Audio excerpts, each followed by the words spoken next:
저희 오늘 농산물 유통 디지털 혁신 어떻게 할 것인가로 전환을 신문사에서 기자하게 됐고요. 바쁘신 분도 불구하고 참석해 주셔서 너무 감사드립니다. 지금부터 농산물 유통 디지털 혁신 어떻게 할 것인가를 주제로 전환회를 개최하겠습니다. 저는 진행을 맡게 된 한국농업신문사 유통팀장을 맡고 있는 김관택 기자라고 합니다. 반갑습니다.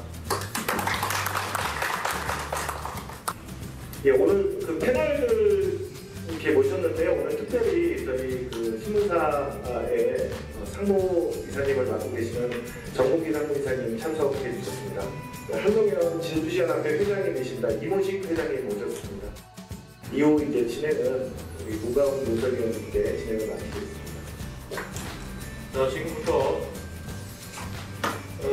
한국농업신문이 준비한 농산물 유통 디지털 혁신 어떻게 할 것인가 자담회를 시작하도록 하겠습니다. 오늘 자담을 맡게 된 한국농업신문 문광훈 논설위원입니다. 반갑습니다.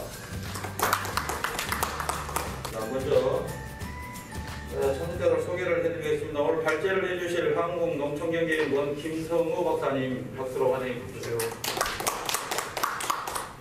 다음은 토론자를 소개하도록 하겠습니다. 농림축산식품축산부 주원철 유통정책과장님 소개합니다. 네, 반갑습니다. 다음은 신유통연구원 송정한 부원장님 소개합니다. 예, 반갑습니다. 도매시장법인협회 손충환 사무국장님 모셨습니다. 충주원역 충주 거점 산지 유통센터 최규환 차장님 소개합니다. 한국농업경영진중앙연합회 서용석 사무총장님 소개합니다. 반갑습니다. 자, 먼저 김성우 박사님의 농산물 디지털 유통 활성화에 대해서 발제를 듣도록 하겠습니다.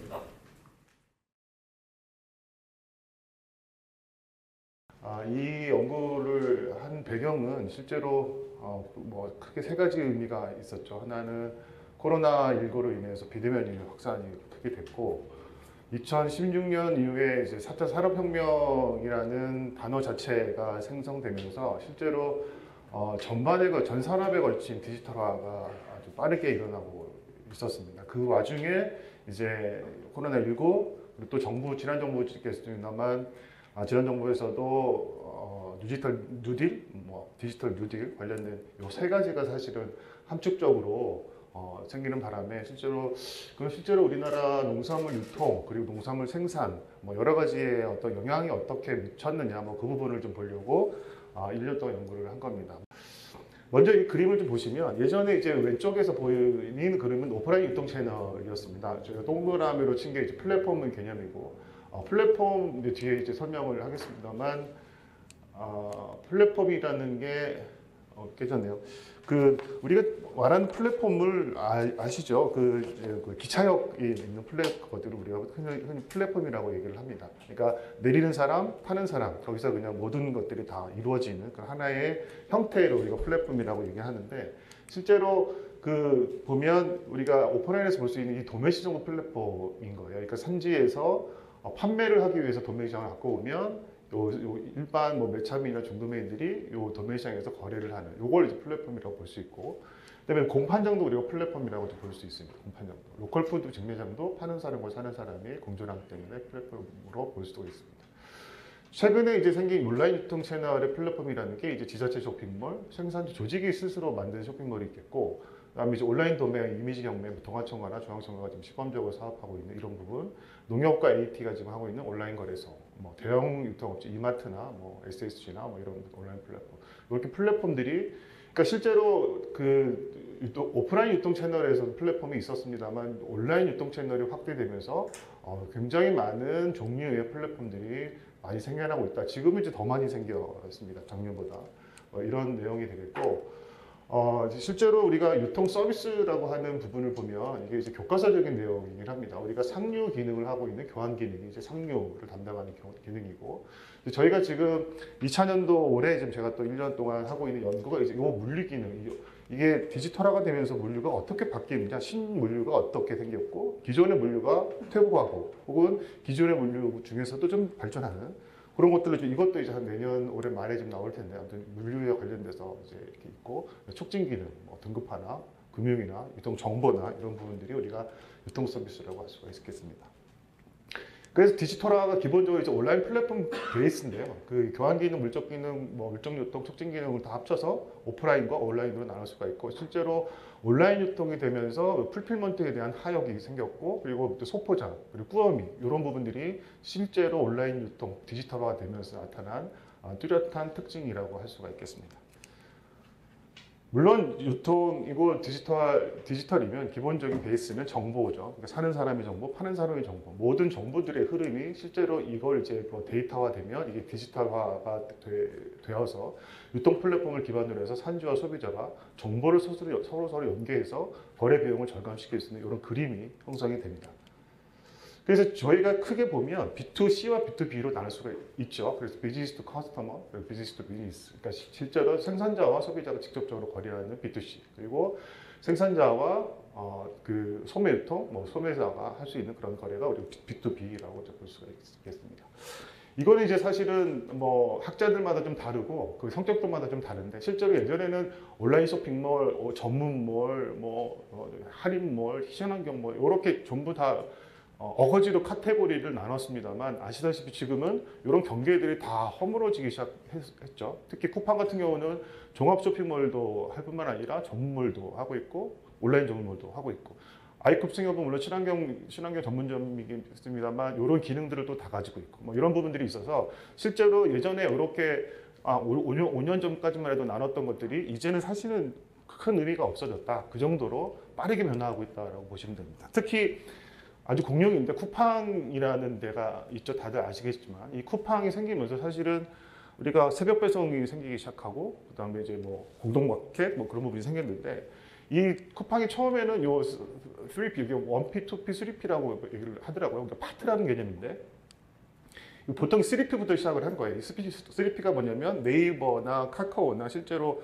그 11번가나 할 수 있는 요 이제 오픈마켓. 그러니까 누구나 올릴 수 있고 누구나 살 수 있는 플랫폼만 제공하는 요걸로 시작했다가 실제로 부가가치를 높이려고 1P까지 이제 확장을 한 거죠. 1P는 뭐냐면 실제로 쿠팡이 매입을 해서 판매를 하는 겁니다. 그러니까 산지유통인이 가가지고 계약 제외를 하듯이 요 이제 자기네가 실제로 가서 물건을 구입하고 혹은 농산물을 자기 소유권으로 바꿔서 판매. 이러니까 이제 로켓 배송이 가능해진 거예요. 이걸 쭉 하다 보니까 얘네들이 뭐가 있었냐면 실제로 여기가 가장 큰 문제가 이 재고 문제가 좀 있었던 거예요. 자기네들이 실제로 매입을 하게 되면 이거를 다 팔기 전까지는 자기네들이 저장비 뭐 이런 그 여러 가지 어떤 가치들이 그러니까 하락하게 되면서 좀 손해를 보면서 나온 게 이제 풀필먼트 서비스. 이게 아마존부터 시작했던 서비스 기능입니다. 요게 기능이 잠깐 설명을 드리면, 이게 이제 디지털화가 시작하면서 유통이 본격화되고 온라인화 시키면서 새벽 배송이 만들어지고 하는 게 요 베이스입니다. 요 풀필먼트라고 하는데, 뭐 이행하다 뭐 이런 뜻입니다. 풀필먼트는. 이건 뭐냐면 실제로 가장 큰 특징이 판매분 매입 형태가 가장 큰 특징인 거예요. 그러니까 이거는 1P는 자기가 직접적으로 구매를 해가지고 파는 마트형 개념인데, 요 2P는 풀필먼트 개념은 뭐냐면 실제로 판매하고자 한 사람들이 요 쿠팡 센터로 들어오면 이 쿠팡에서 이런 모든 것들을 다 검수하고 다 해줍니다. 해주는데, 판매분 매입 형태라는 게 뭐냐면 이게 실제로 온라인에서 거래되는 순간, 예를 들어 소비자가 내가 뭐 이런 뭐 펜 하나를 산다고 사는 순간 그 소유권이 쿠팡으로 넘어가게 됩니다. 요게 바로 풀필먼트 서비스의 판매분 매입 형태인 거야. 그러면 이게 뭐가 좋냐면 실제로 팔리지 않으면 쿠팡 게 아니에요. 팔리지 않으면. 그러니까 팔리는 순간 쿠팡 겁니다. 그래서 쿠팡은 실제로 요 풀필먼트 서비스를 이용하면서 재고 부담이 확 사라지고, 그리고 특히 농산물 같은 경우는 그런 가치나 이런 부분들이 좀 많이 하락하기 때문에 실제로 요 EP를 통해서 쿠팡, 뭐 쿠팡뿐만이 아니라 뭐 SSG도 있고 뭐 다른 이제 여러 대형 유통 플랫폼 업체들이 이런 형태를 좀 띠고 있는, 이게 같은 특징이라고 할 수가 있겠습니다. B2B는 우리나라 총 4개가 있습니다. 물론 이제 지금 정부에서 이제 추진하고자 하는 이제 농산물 거래소 뭐 이런 부분이 있는데 그 전까지는 우리가 총 이제 4가지 정도의 B2B 거래 형태가 있었죠. 이게 AT 사이버 거래소 2004년인가요? 그때부터 시작해서 뭐 쭉 있었고 제주농협 공판장이 산지입찰 거래소 제주시 농협에서 지금 하고 있고 그다음에 아까 말씀드렸던 이제 온라인 경매 추진하고 있는 시범적으로 이제 동아청과랑 뭐 하고 있고 지금 이제 그 전라 광주의 호남청과도 이제 지금 이 부분을 좀 하고 있고 그다음에 이제 농협에서 2019년에 발족한 온라인 거래소 이렇게 한 4가지 정도가 있습니다. 그래서 앞서 설명을 좀 드린 바와 같이 우리가 이 시대 상황을 좀 보면 우리가 유통 1.0 시대, 3.0, 4.0 시대 요게 이제 지금 현재 우리가 4차 산업혁명과 가속화되면서 비대면 온라인 확대되고 있다. 그래서 이렇게 산업혁명 1차 시대부터 쭉 유통은 이렇게 발전되는데 현재는 요 지금 상태다 이렇게 지금 말씀을 드릴 수가 있습니다.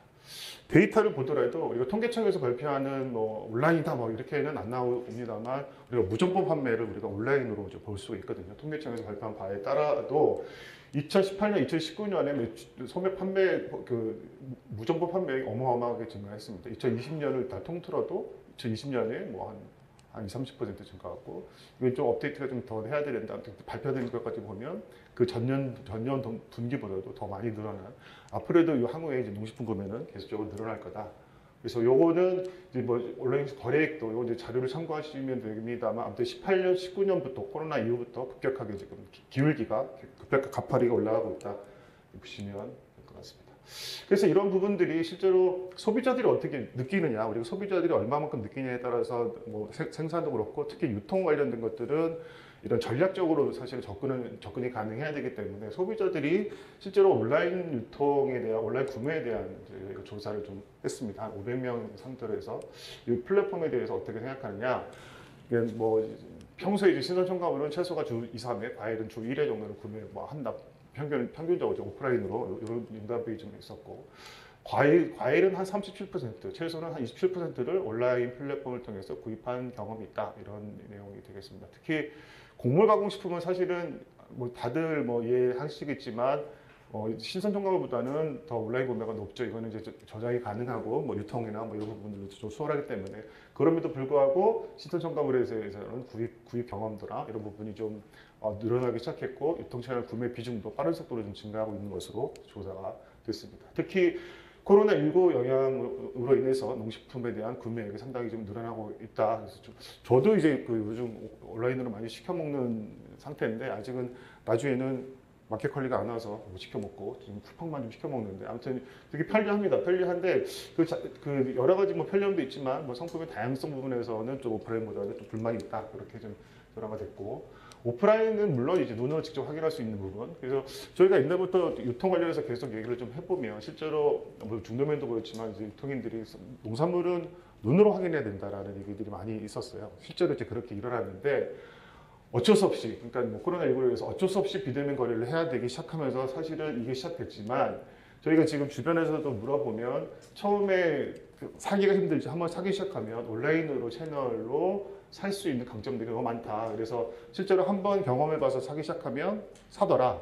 저도 뭐 과일이나 김치나 이런 부분들은 지금 온라인으로 먹고 있는데 한번 사게 되면 그것들은 계속 이용할 수 있는 이런 용이시장이 좀 있다고 보여집니다. 그리고 온라인 채널에 대한 만족도인데 오픈마켓이나 뭐 이런 부분들이 좀 좋다. 그리고 오프라인에서는 대형 백화점, 대형 할인점, 온라인에서는 대형마트 이런 부분들이 좀 만족도가 높다. 이런 부분이 되겠습니다. 오프라인 만족도가 온라인 대비는 아직 더 높은 걸로 나왔지만 그래도 온라인 채널이 계속적으로 좀 점유율을 좀 확대하고 있는 부분이다. 이렇게 좀 하시면 되겠고 특히 이 새벽 배송에 대한 인지도가 굉장히 많이 높아졌고 경험 이용률도 새벽 배송이 많고 이런 부분들이 좀 만족도도 새벽 배송이 좀 많이 높아지는 이런 부분들이 좀 나타났습니다. 그 새벽 배송이 전반적으로 만족도도 높지만 이제 좀 불만족스러운 이유는 역시 신선도나 품질이 좀 가끔 부분적으로 좋지 못한 부분이 좀 불만족이다. 그래서 온라인 플랫폼을 이용하거나 혹은 이런 부분들의 판매를 위해서는 이 신선도를 어떻게 유지시키느냐. 그래서 최근에 여러 가지 포장 용기들이 굉장히 많이 발달을 좀 하고 있습니다. 뭐 뾱뾱이뿐만 아니라 뭐 아이스팩이라든가 이런 부분들이 좀 오히려 그쪽 산업이 오히려 지금 훨씬 더 지금 확장되고 있는데 그런 부분들이 좀 나타나는 현상이라고 볼 수 있겠습니다. 그래서 보면 온라인 구매 주요 그러니까 소득이 높을수록 600에서 800만 원일수록 온라인 구매액은 높더라. 이게 가장 통계적으로 유의하게 나왔습니다. 다른 것들 뭐 별로 통계 유의하지 않고 특히 이 학력이 낮을수록 온라인은 이용하지 않는 것으로 마이너스를 이용하지 않는 것으로 나타나서 가구 소득이 높거나 학력이 좀 높으신 분들이 온라인 구매를 상대적으로 많이 하고 있다. 이런 분석 결과가 좀 나타났고 그리고 이제 그 소셜 커머스를 통한 첨가물 구매액은 좀 낮아졌지만 TV 홈쇼핑이나 이런 첨가물 구매액은 좀 높아지는 걸로 이렇게 좀 나왔고 안전성이나 소셜 커머스는 안전성이 높고 대형마트나 이런 부분도 안전성으로 이게 좀 높은 걸로 나왔고 소셜 커머스는 주 구입자 연령층이 좀 낮을수록 소셜 커머스는 좀 나타나고 있다 이렇게 좀 보시면 되겠습니다. 만족도도 온라인 같은 경우는 가격이 싸거나 품질이 좋거나 이런 부분이 다 유의하게 나와서 온라인 채널을 인식하고 있는 수준들이 다만 신선도는 뭐 아직 통계적으로 유의하지 않게 나왔다. 뭐 이런 부분이 나오고 농식품 구매 시 주요 고려 사항은 안전성이 좀 높다. 저희가 좀 생각하기에는 품질이나 당도 뭐 이런 부분들이 좀 높을 것 같지만 통계적으로 유의한 거는 안전성 정도가 나왔는데 아무튼 우리가 조사를 해보면 품질, 가격 정도 순 정도로 이제 조사가 됐습니다. 그래서 소비자들 조사를 좀 해봤더니 이런 부분, 뭐 온라인 구매 비중이 점점 늘어나고 있고, 그리고 코로나19나 뭐 시간 선택의 자유 때문에 온라인의 플랫폼에 대한 이용률, 그리고 그 저렴한 가격이랑 뭐 시간적인 자유로운 배달 뭐 이런 것 때문에 뭐 이제 이용하고 있고, 새벽 배송이나 공동 구매 이런 게 만족도가 높다. 그리고 안전성이나 뭐 이런 것들이 상당히 좀 중요하게 여긴다. 그런 그 결과물들이 좀 나왔습니다. 그래서 농업법인 유통법인들을 주로 이제 조사를 한 건데요. 농업법인들이 실제로 그 온라인 플랫폼 기업들이랑 상당히 많이 거래를 하고 있습니다. 신업태라고 볼 수가 있는데 예전에는 이 농업법인들이 실제로 그냥 대형마트나 이런 부분들이 납품하는 형국이었는데 실제로 이 대형 유통업체 아까 말씀드린 풀필먼트나 쿠팡이나 SSG에 어마어마하게 많이 들어가고 있는 상태입니다. 그러니까 그 지금까지 대형 유통업체로 들어갔던 많은 벤더들, 우리가 뭐 쉽게 얘기하면 벤더나 셀러나 뭐 이렇게 표현할 수 있는데 그 중에서도 이제 농업법인들이 꽤 많은데 그 농업법인들이 실제로 그 판매처와의 뭐 협의나 월단위 갱신이나 이런 부분들이 좀 생겼고 이 저장 포장 선별 특히 그 온라인 플랫폼으로 이용하는 B2C 이쪽은 사실 이제 소포장들이 상당히 많습니다. 그리고 꾸러미 같은 것들이 많죠. 옛날에 우리가 대형 유통업체나 이런 데 그냥 납품하면 실제로 오프라인으로 가서 소비자들이 사는 반면에 이런 온라인 플랫폼 기반의 농산물 유통이라는 건 소포장으로 굉장히 많이 받고 있기 때문에 실제로 지금까지 이제 정부에서도 그렇고 여러 가지 산지에서도 그렇고 사실은 이 대형화, 뭐 조직화 이런 부분들로 인해서 포커스를 맞췄다면 실제로 앞으로는 이 온라인 플랫폼을 위한 이런 저장, 포장, 선별, 소포장 이런 부분들이 좀 특히 그 수도권 지역에 있는 이런 APC뿐만 아니라 뭐 여러 가지 어떤 시설들을 좀 확충할 필요가 있다. 이 부분이 나중에 중도메인 쪽에서도 이제 그런 부분이 좀 나왔고 이런 뭐 교육도 필요하고 이런 부분이 있다 이렇게 보면 되겠습니다. 그래서 그 결과로 보면 이제 다양한 판로차가 확보돼서 상당히 장점은 있는 거예요. 그 전에는 사실은 판매처가 대형유통 업체 말고는 없었다가 이런 부분이 좀 했고 다만 이제 원물 조달 비중이 좀 높고 이런 부분들은 이제 오퍼레이션에서 나타나는 부분이 있는데 아무튼 다양한 판로차가 확보되는 부분이 최근에 나왔던 거다. 다만 무리한 단가 할인 요구, 뭐 클레임에 대한 그 소량 말주 이런 물류비 이런 부분들은 계속적으로 문제가 좀 되고 있다. 보여지고 중도메인들 우리가 88명 대상으로 법인협회 도움을 받아서 조사를 한 건데요. 그 사실은 다들 알다시피 유통 부분, 유통 플레이어 중에 사실 제일 보수적인 파트가 사실 중도메인 파트라고 보시면 다들 그렇게 이제 느끼실 텐데 그렇게 보수적인 중도메인 분들도 실제로 온라인 거래 비중이 증가할 거다라고 보고 본인들도 이 이후에 증가했다는 비율이 73%나 된 거 보면 실제로 중도메인들도 특히 이제 세대가 좀 바뀌기 시작했거든요. 85년도에 가락시장이 설립되면서 그때 막 한참 하셨던 분들의 자제분들이 이제 이 중도메인을 물려받아가지고 이제 젊은 분들이 좀 많아졌고 그런 젊은 분들이 기존에 있었던 아버지 세대로 갖고 있었던 그런 고정 그 판매처뿐만 아니라 새롭게 이제 그 온라인 비대면 거래에 있는 온라인 업체와의 거래 비중을 좀 늘리고 있다. 이게 지금 새롭게 좀 나타난 특징이라고 볼 수가 있겠습니다. 그래서 이런 어떤 뭐 활성화하는 의견들이 한 5가지 있는데 이거 자료 참고하시면 될 것 같고 실제로 앞으로도 이거는 계속적으로 좀 증가할 거다. 특히 그 벤더가 사실 도매 시장을 이용하는 비중이 상당히 높았는데 최근에는 이 벤더들이 자기가 직접적으로 이제 납품하는 경우도 좀 많아졌다 보시면 될 것 같습니다. 통합마케팅 조직들도 사실은 통합마케팅 조직 앞서도 말씀드렸지만 우리가 산지 정책이라는 거 사실은 그거였잖아요. 그 규모화를 해서 대형 유통 업체와의 거래 교섭력을 높여서 실제로 농산물들을 산지의 교섭력을 좀 줘서 실제로 어떤 그 딜을 할 때 뭐 박강감 파워를 가지고 있어라 그래서 만들어진 게 사실은 통합마케팅 조직입니다. 그래서 굉장히 규모화가 되어 있고 APC나 뭐 이런 시설도 큰데 여기서 가장 크게 좀 필요한 것들은 아까 말씀드린 포장이 얼마만큼 될 거냐 이런 부분들이 사실은 관건입니다. 그래서 특히 생산자 조직이나 통합 마케팅 조직들이 온라인 플랫폼을 확대하기 위해서는 이런 그 포장 단위 그리고 거기에 대해서 뭐 선별이나 이런 부분도 다시 이렇게 좀 확충해야 되는 그런 부분들이 있어서 기존에 있는 APC나 이런 부분들을 활용을 하거나 혹은 뭐 여러 가지 사업으로 인해서 이런 그 APC나 이런 부분들, 뭐 리모델링이나 이런 거 하면서 이런 부분들이 시설이 좀 필요하다 그런 부분들이 좀 나타났고 실제로 이제 그 이게 더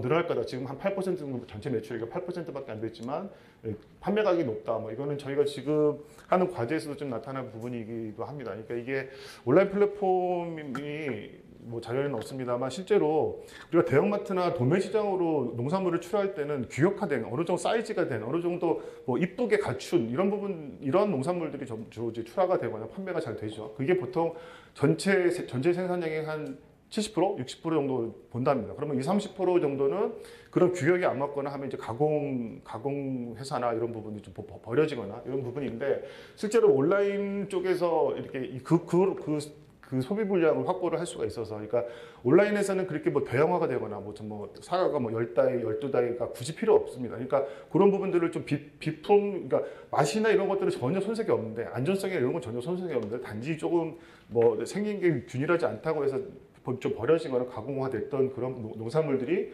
최근에 거기에 스토리텔링을 입혀서 시중에 나온 것보다 한 20%, 30% 싸게 내놓으면 실제로 많은 사람들이 그 부분을 산다고 하는데, 실제 농가 소득의 입장에서 보면 그쪽이 훨씬 더 비싸게 팔리는 거예요. 왜냐하면 내가 이걸 도매시장이나 대형 뭐 이마트나 이렇게 납품할 때는 이 납품 후부터 뭐 수수료나 이윤이나 이런 부분들이 너무 많이 붙어가지고 실제로 소비자들한테는 200에 받는다면, 100에 팔고 200에 받는다면 이쪽이 온라인으로 되는 부분은 내가 100에 못 파는 물건들을 120, 30에 팔면 소비자들이 200에 샀던 걸 한 180, 170으로 살 수 있는 경우가 생기기 때문에 실제로 온라인 벤더들이 그 부분을 많이 노립니다. 그래서 우리 뭐 돌쇠 농산물이나 이렇게 그 소셜 커머스를 보면 실제로 그냥 뭐 사진이나 스토리텔링을 입힌 부분들이 상당히 많이 팔리고 있어서 이제 저희가 지금 그 연구하는 것 중에 하나인데, 또 이제 그런 파트가 생기면서 수급이나 이런 부분들도 조금 조절이 가능해지고, 그리고 실제로 농가 소득이나 부가가치도 그쪽 부분이 훨씬 더 높아지고 있다. 그래서 이 판매를 이 온라인화 시키는 온라인 플랫폼 기반으로 해서 내 농산물들 어떻게 판매할 수 있는가 부분들은 계속적으로 지금 확장이 되고 있는 부분이 있다, 이렇게 보시면 될 것 같습니다. 그래서 이게 지금 이제 배경인데요. 이런 배경으로 인해서 이제 온라인 유통 서비스는 좀 필요하게 되는 부분이고, 이제 교환 기능, 아까 이제 교과서적인 교환 기능, 뭐 물적 기능, 뭐 이런 부분들에서 이제 나타나는 부분인데, 높은 수수료. 그래서 예전에 한번 그 공용 홈쇼핑 저희 연구원 그 원장님 하시다가 이제 장관 가셨던 그 이동필 장관께서 만든 이제 공용 홈쇼핑이라는 게 있습니다. 그 홈쇼핑을 만들었던 가장 큰 이유가 수수료가 너무 높기 때문에 39%인가요? 40%인가요? 거기 그런 아주 그냥 어마어마 높은 수수료 때문에 만든 게 공용 홈쇼핑의 한 20% 정도로 낮춘, 그러니까 이런 높은 수수료가 있다. 그리고 경기도의 이제 지역 무슨 뭐 이제 배민인가요? 뭐 그것도 사실은 뭐 수수료가 높아가지고 이제 공영 쪽으로 많이 생기는데, 그 부분도 우리가 좀 참고할 수 있는 부분인 것 같고, 실제로 이 분쟁 조정이 상당히 일어나는데 이 분쟁 조정이 어렵긴 합니다. 그러니까 왜냐하면 이제 분쟁 조정을 하려면 시간이 꽤 긴 후에 결과가 나타나서 이미 농산물이나 이런 부분들은 다 폐기가 돼야 되는 이후에 이제 분쟁 조정이 해결이 되는 부분이라, 어쨌든 이게 뭐 AT든 공공에서 이 부분들을 한번 볼 필요가 있지 않느냐라는 의견들이 좀 많았고, 그리고 실제로 이거 이제 유럽에서 했던 건데, 우리가 쿠팡이나 이제 거래를 하게 되면 모든 정보는 다 쿠팡으로 들어가지고 나머지는 못 보거든요. 그러면 정보의 독점화가 생깁니다. 그래서 그 정보를 유럽에서는 이거를 공개하게끔 하는 법이 통과가 됐어요. 그래서 우리나라도 지금 소위에 올라가 있는 것 같긴 한데, 아무튼 이 공정거래에 대한 이런 부분들도 상당히 많이 필요하다. 특히 온라인 유통이 시작하면서 공룡 같은 그런 부분이 생기면서 이게 필요하다라는 것들이 좀 있습니다. 서비스 촉진은 뭐 교육 시스템이나 공유나 이런 정상기관, 특히 표준화 등급하는데 이건 뭐 해묵은 숙제이긴 하지만 반드시 풀어야 되는 숙제이기도 하죠. 특히 온라인화되면 이 부분들이 더 중요한 부분이라고 보여줄 수가 있겠습니다. 그래서 물정 유통은 이렇게 다품목 소량이어서 사실 좀 배송비가 좀 비싼 부분, 이런 부분들은 좀 되게 어떻게 좀 고민을 좀 해야 될 부분이라고 좀 보여집니다. 특히.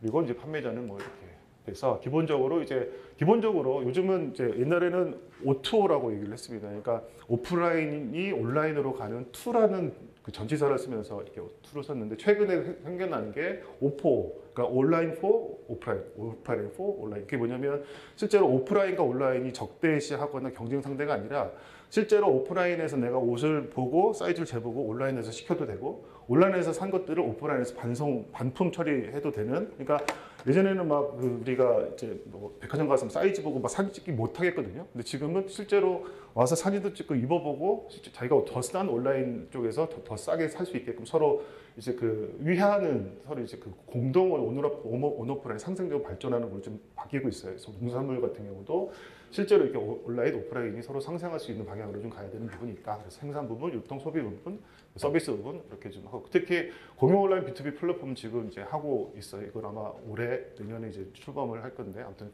이런 부분들이 앞으로 유통 서비스 활성화하는데 온라인 플랫폼이 기반이 되겠다라고 말씀을 드릴 수가 있겠습니다. 감사합니다.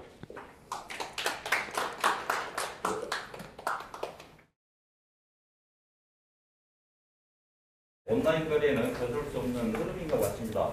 여기에서 우리 농산물 유통 거래에 직접 참여한 주체이신 도매시장도 마찬가지고 온라인 거래에 어떻게 준비를 해서 대응할 것인가 이게 가장 중요한 것 같은데 이 송정환 부원장님께서 발제에 대한 내용 그 다음에 여기에 대해서 어떻게 생각을 하시는지 저는 이제 디지털 전환이라는 이 명칭이 달고 있는 이름대로 조금 한번 사업을 좀 나누어서 이렇게 좀 바라볼 필요가 있지 않겠느냐. 그리고 온라인 거래 관점에서 다양한 부분들이 이루어져야 되지만 조금 목적 지향적으로 이걸 다시 한번 재분류해가지고 한번 바라볼 필요가 있겠다라는 생각이 좀 들었고요. 기존의 다른 여러 사례를 보더라도 이 디지털 전환과 관련해서 뚜렷하게 어떤 식으로 해야 된다라는 것들이 구체화된 사례들이 그렇게 자료들이 많이 나와 있지는 않습니다. 대부분이 보면 조금 두루뭉실한 경우가 좀 많은데요. 따라서 이제 그 일본 사례도 제가 좀 찾아봤더니 일본도 이 디지털 전환과 관련해서는 스마트 식품 공장, 그 다음에 물류 개선, 특히 이제 도매시장 쪽에 물류 개선을 일본도 우리와 유사하기 때문에 이야기를 많이 하고 있더라고요. 특히 이제 역류 문제라든가 그다음에 운송 최적화 이 부분을 중심으로 해가지고 이야기가 좀 많이 되고 있습니다. 그래서 향후 이제 디지털 전환이라는 것을 이제 우리도 어떤 식으로든 이제 자리매김하고 방향을 좀 정해야 될 텐데요. 일단 정보에 기반해서 어떻게 그러면 기존에 있는 유통을 변화를 시켜가지고 새롭게 부가가치를 창출하고 고도화시킬 것인가. 이것이 아마 우리 디지털 전환의 핵심의 방향이 돼야 될 걸로 보이고. 그러기 위해서는 일단 농업 정책과의 연계하에서 이 디지털 전환을 좀 바라볼 필요가 있겠다 이렇게 이제 생각이 됩니다. 뭐 여러 가지 이제 농업 정책들이 있는데요. 그 중에서 뭐 대표적으로 이제 몇 가지를 뽑고 거기에 따라서 이제 디지털 전환에 대해서 고민을 좀 해보면 좋겠다라고 생각을 했는데 앞에서 나왔던 온라인이라는 것은 결국 농가소득과 연관이 있다라고 우리 발제자께서도 말씀을 주셨고 따라서 이러한 부분에 대해서 디지털 전환을 어떤 식으로 우리 접근도를 높여 나갈 것인가에 대한 어떤 관점으로 이제 우리 바라볼 필요가 있겠다라고 보이고 특히 이제 최근에 농식품부가 추진하고 있는 농식품 온라인 거래소 사례라든가 이런 것처럼 좀 더 접근도를 높이는 이런 거에 대한 고민이 필요하다. 그 다음에 두 번째 이제 정책 목표와 관련된 부분을 본다면 수급 안정이 이제 될 수 있겠습니다. 현재 시장별 단기 수급 문제라든가 이런 부분들이 가격에 영향을 미치는 부분들도 분명히 있기 때문에 이러한 디지털 전환을 통해서 보다 더 단기 수급 문제에 좀 더 해결할 수 있는 방안들을 고민해 볼 필요가 있을 걸로 보이고요. 그리고 관측 정보 고도화는 당연히 여기에 뒤따라갈 걸로 보입니다. 그 다음에 이제 농산업이라든가 유통산업 발전도 당연히 고려가 돼야 되는 부분이고 특히 이제 디지털로 전환이 되면서 모빌리티 쪽에서도 많은 지금 발전이 있습니다. 따라서 인력 절감형 유통 기술이라든가 이런 부분에 대해서도 분명히 이 디지털 전환이 관계를 하고 있는 걸로 보입니다. 최근에 이제 저희가 좀 하고 있는 것 중에 하나가 뭐냐면 이 해외 시장, 수출 시장 분석을 할 때 그냥 단순히 해외에 가서 이제 어떤 우리 여러 가지 그 판촉 활동을 하게 되는데 그 전에 해외에서 나와 있는 데이터들을 이렇게 미리 여기서 한번 체크를 하고 분석할 수 있는 프로그램을 통해 가지고 그 시장을 사전에 좀 검토를 할 수 있겠더라고요. 그리고 브랜드를 어떤 식으로 활용하고 있다라는 것들도 사전 분석이 다 되고 있기 때문에 그런 부분에서도 좀 활용을 할 수 있지 않을까라고 생각이 되고 또 하나가 이제 최근에 이제 탄소 저감 문제가 또 굉장히 주요 이슈입니다. 그래서 특히 운송 물류 부문, 특히 우리 같은 경우는 전송 거래 문제라든가 역물류라든가 일본과 마찬가지로 이런 부분에 대한 개선에 디지털 전환이 좀 기여를 할 수 있을 걸로 보이고요.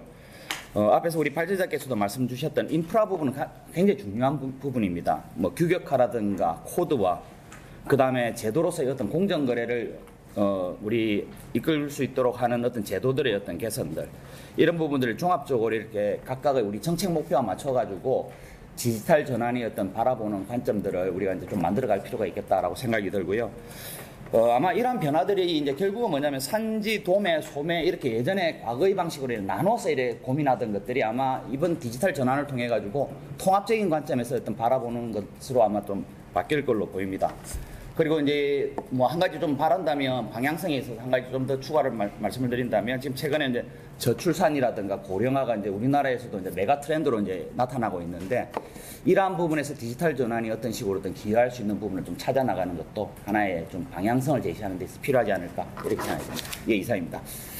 자, 다음 두 번째는 도매시장 관련해서 우리 손충환 국장이 이걸 전환 관련해가지고 또 하시는 말씀이 많으실 것 같은데 우리 손 국장님 말씀을 듣고 먼저 이제 지금 이제 신정부, 새 정부 들어서서 그 농식품부에서도 그 농업의 디지털 혁신을 이제 추구하면서 온라인 거래소라든지 그 거래 정보 디지털화에 대해서 이제 화두로 던져두고 이제 그 시장에서 해결책을 찾고 계신데요. 그 관련해서 이제 현장에 뭐 넓은 의미의 그 디지털 혁신보다는 저희들이 이제 알고 있는 도매시장에서 생각하는 좁은 의미에서 이제 좀 말씀을 드리자 보면 먼저 현재 우리 도매시장의 디지털화를 한번 뭐 지켜볼 한번 이전부터 해왔던 사항을 살펴볼 파가 있는데 가락시장은 91년부터 상장 거래를 통해서 95년부터 전면 상장 거래가 됐는데요.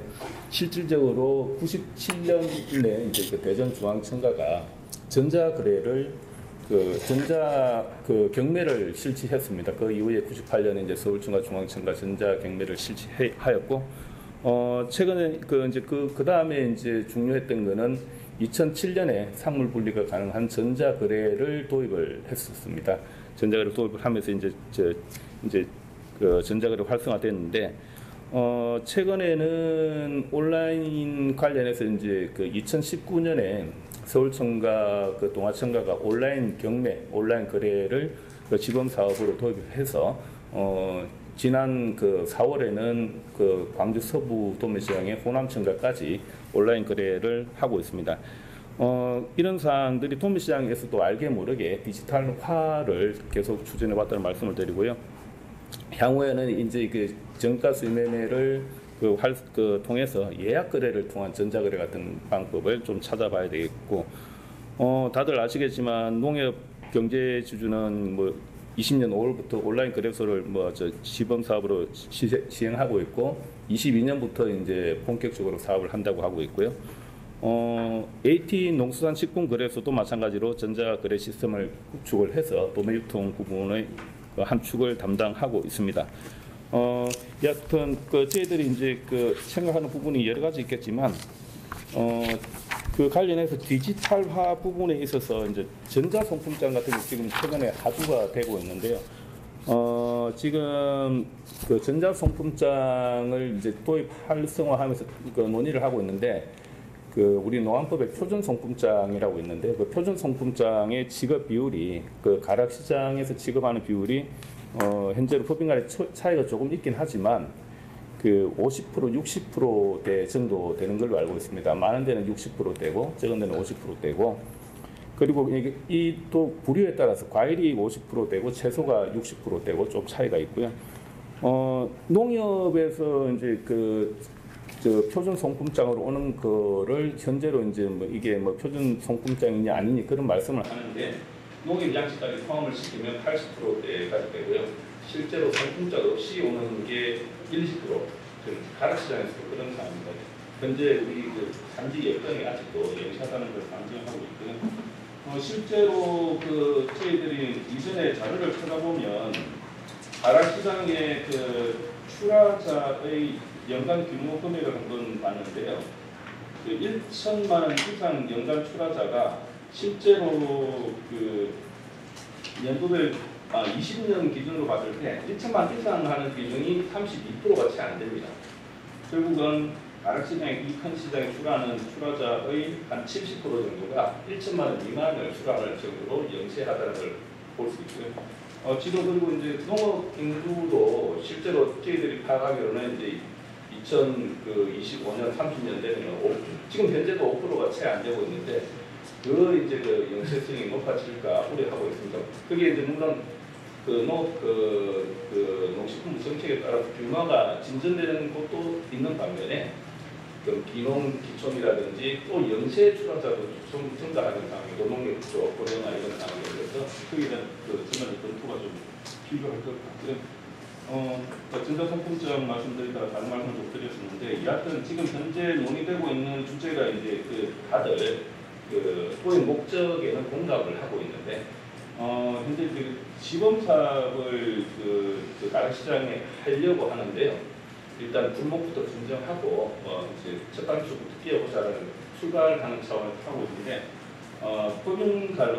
법인간에 이제 과일이 뭐 중심인 법인, 채소가 중심인 법인, 또 팔제품 뭐만 하는 법인들이 차이가 있기 때문에 거기에 대해서 좀 정해서 가야 될 것 같고 저희들이 근데 이제 전자상품장을 이야기할 때는 품목별 표준 코드를 조금 정립할 필요가 있지 않느냐. 이게 해묵은 과제인데 이게 좀 정립이 안 되고 있는 상황인데 정부에서 조금 챙겨주셨으면 좋겠고 진짜 그 가락시장에 출하하는 그 품종의 다양성을 한 예를 들어서 복숭아 품종이 300개 품종이라고 하거든요. 이게 참 그 표준화가 참 쉽지 않다라고 하면서도 그걸 어떻게 좀 단순하게 해서 할 수 있는 방법을 찾아가야 될 것 같습니다. 그리고 다음으로 이제 온라인 거래소도 정말 중요한데 온라인 거래소가 지금 그 농협에서 일부 하고 있는 부분이 있지만 정부에서 그 그리는 그림에 이제 구체적인 사안이 없어서 저희들이 좀 조심스럽지만 이게 이제 그 공영 도매시장의 설립 목적이라든지 아까 말씀드린 그 우리 출하자들의 연계성을 감안했을 때 온라인 거래를 통해서 이제 그 거래소를 설치해서 뭐 예를 들어 그 중도메인이 부산에 있는 중도메인이 서울에 있는 시장의 법인에 참여해서 물건을 구매할 수 있고 이런 다양성을 추구하고 경쟁을 촉진하는 것은 일견 타당하다고 하고 앞으로 경쟁을 촉진하는 차원에서 의미가 있다고 보지만 지금 실제로 그 노안법에서 수지주체, 분산주체를 구분을 하고 전국에 32개 공영도시장을 구축한 이유는 또 분명히 있는 거 아니겠습니까? 그게 칸막이를 없이 접근을 했을 경우에 어떤 문제가 생길지에 대해서는 정말 저희 진행적인 연구가 좀 있어야 되지 않을까 그런 생각을 하고 있고요. 현재 나와 있는 누구나 제한 없이 참여하는 온라인 거래소라든지 또는 산지 출하단체가 온라인 거래소에 출하를 한다든지 중도면의 온라인 거래소에 참여해서 어느 법인을 통해서든 물건을 구매할 수 있게 한다고 하면 이게 정말 저희들이 큰 고민이 필요할 것 같습니다. 왜냐하면 현재도 단지 APC일 수도 있고 영세 출하자일 수도 있고 각자 도매시장을 선택해서 도매시장 법인과 약정을 해서 출하를 하고 있기 때문에 거기에 대해서 이게 좀 어떻게 좀 최적화 적정화되어 있는 상황이긴 하거든요. 그래서 이제 농식품부에서 말씀하시는 이제 오프라인의 중요성을 감안을 해서 이제 유통환경이 변화하는 온라인 유통도 이제 오프라인을 온라인으로 대체하는 게 아니고 오프라인에다가 온라인을 추가해서 중심기능, 소매시장의 중심 기능을 유지하자고 하는 차원에서 정말 고마운 말씀이고요. 다만 이제 목적이나 타당성은 분명 저희들도 공감을 하는데 그 이후에 이제 그랬을 경우에 어떤 문제가 생길지에 대한 사전 진단이라든지 검토 협의가 중요할 것 같습니다. 다음은 세 번째로 실제 이제 산지의 의견을 들어보도록 하겠습니다. 현재 정부가 추진하고 있는 스마트 APC와 관련해서 충주 거점 APC가 시범 사업을 하고 있는 것으로 알고 있는데요. 어떻게 준비를 하고 있는지 현장에서 겪는 어려운 것도 있을 것 같은데 우리 최규환 차장님으로부터 말씀을 듣도록 하겠습니다. 일단 온라인 판매 같은 경우는 저희 같은 경우는 이제 4가지 형태로 지금 들어가서 4가지 형태로 판매를 하고 있습니다. 일단 첫 번째는 아까 김성우 박사님께서 말씀하셨듯이 쿠팡하고 저희가 거래인데 아까 말씀하신 P1 형태로 거래를 하고 있습니다. 그러니까 대형 마트에다가 납품하는 것 같이 거기에 쿠팡의 바이어랑 저희랑 가격 수정을 하고 이제 납품을 하면 거기서 이제 납품과 동시에 그건 쿠팡 물건이 되는 거고 쿠팡에서 알아서 거기에 이제 이윤을 더 붙여서 판매하는 방식으로 하고 있는데 이게 저희가 2019년서부터 판매를 했는데 그 첫 해에는 한 1억 한 5천 정도 이렇게 판매를 했습니다. 그다음에 2020년에는 그 다음에는 한 18억 정도 판매가 이루어졌고 작년 같은 경우에는 54억 정도 판매가 이루어졌습니다. 이게 해마다 진급폭이 상당히 큰데 올해는 아마 100억 정도 판매가 이루어질 것 같고요. 여기 이런 판매 형태에서 그 장점은 이제 저희가 가격이나 아니면 뭐 이렇게 등급이나 아니면 이런 것들을 제한을 할 수 있다는 게 가장 큰 장점이고요. 장점은 하면 저희가 제한을 하면 쿠팡에서 바이어가 적정하다 안 적정하다 판단해서 이제 좀 판단해가지고 이제 그 제한을 수용하든가 아니면 이건 안 됩니다 하고 이렇게 말해주는 그런 형태라서 상당히 저희가 이제 좀 온라인 판매하기 좀 편한 그런 형태로 되어 있습니다.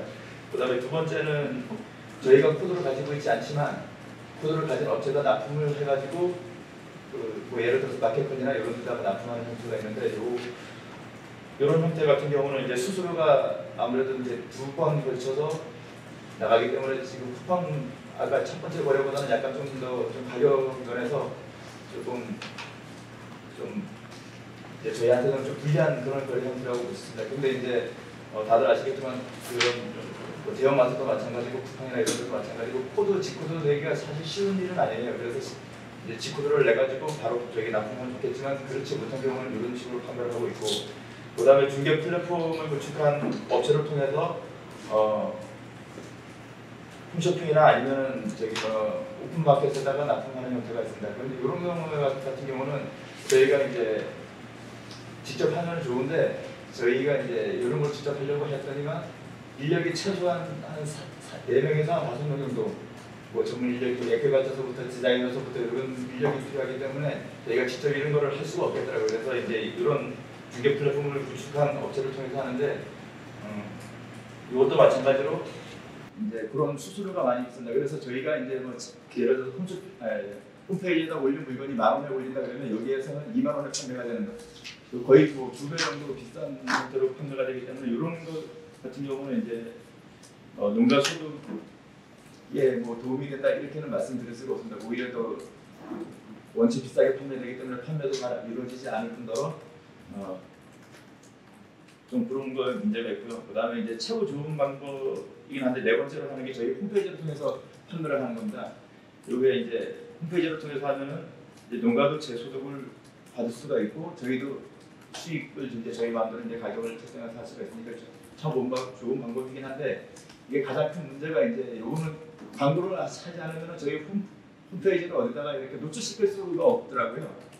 그렇게 노출을 시키려고 봤더니 이제 광고를 알아보랬더니 뭐 일례로 네이버 같은 경우에 네이버 최고 많이 보는 시간대에서 광고를 하려고 했더니 시간당 뭐 3,000만 원.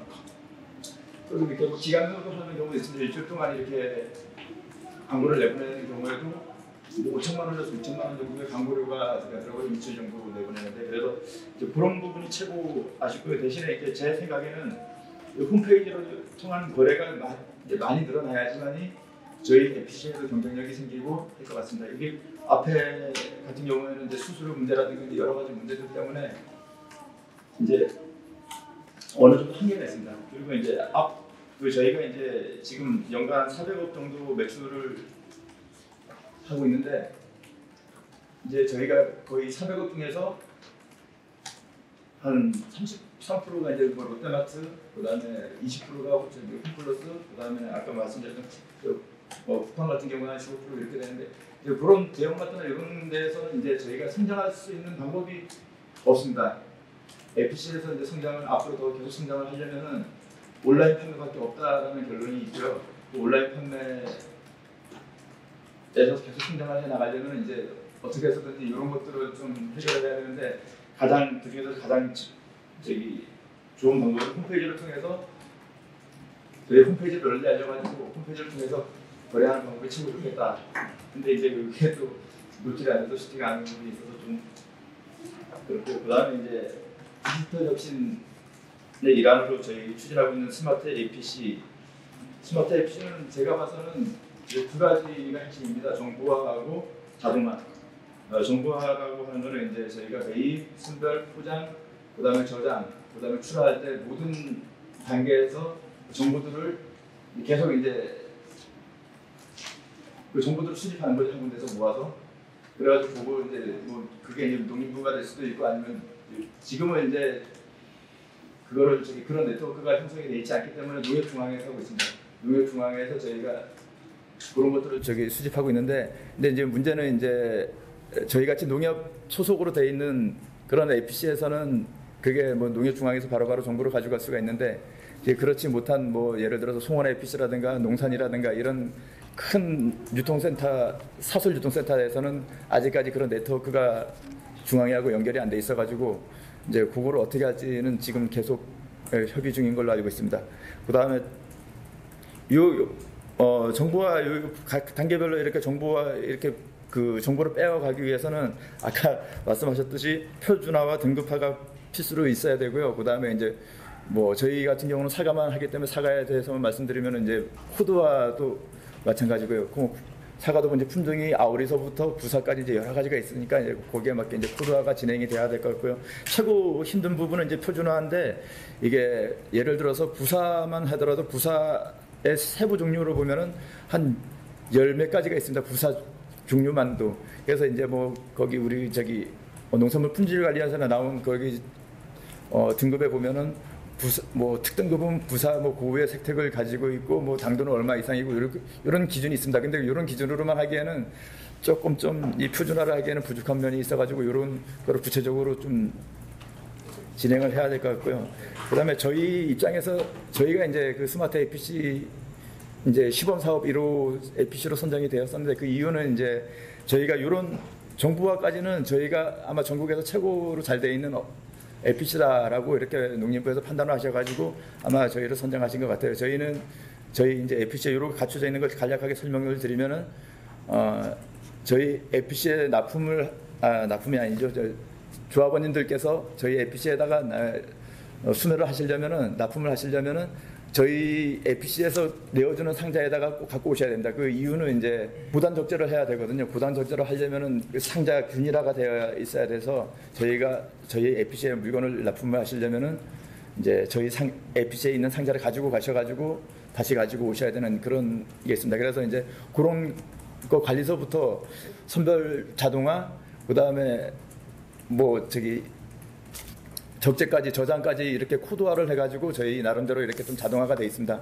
그런 것들이 잘 돼 있다 보니까 이제 저희를 선정하신 것 같고요. 저희가 이제 이 자동화를 위해서 쓰는 네트워크가 이제 3가지가 있는데, 농협중앙회, 농협망, 그 다음에 저희 사설 네트워크를 쓰고 있고 외부 인터넷망을 쓰고 있습니다. 이 각각의 이제 역할이 있는데, 농협망 같은 경우는 저희가 이제 정산이라든가 아니면은 그 아까 말씀드렸던 그 정보를 이제 농협중앙에서 가져가는데 그럴 때 쓰는 거고요. 사설 네트워크 같은 경우는 아까 상자 분출서부터 아니면 그 선별해서 저장까지는 전부 다 사설 네트워크로만 쓰고 있고요. 그 다음에 이제 외부 인터넷 같은 경우는 정산 관련이나 아니면 농가 정보 그런 것들 활용해 쓰고 있습니다. 그 다음에 이제 자동화 부분인데, 자동화 같은 경우는 지금 저희 APC 같은 경우는 선별해서 적재 뭐 이렇게 그런 부분까지는 자동화가 어느 정도 진행되어 있는데,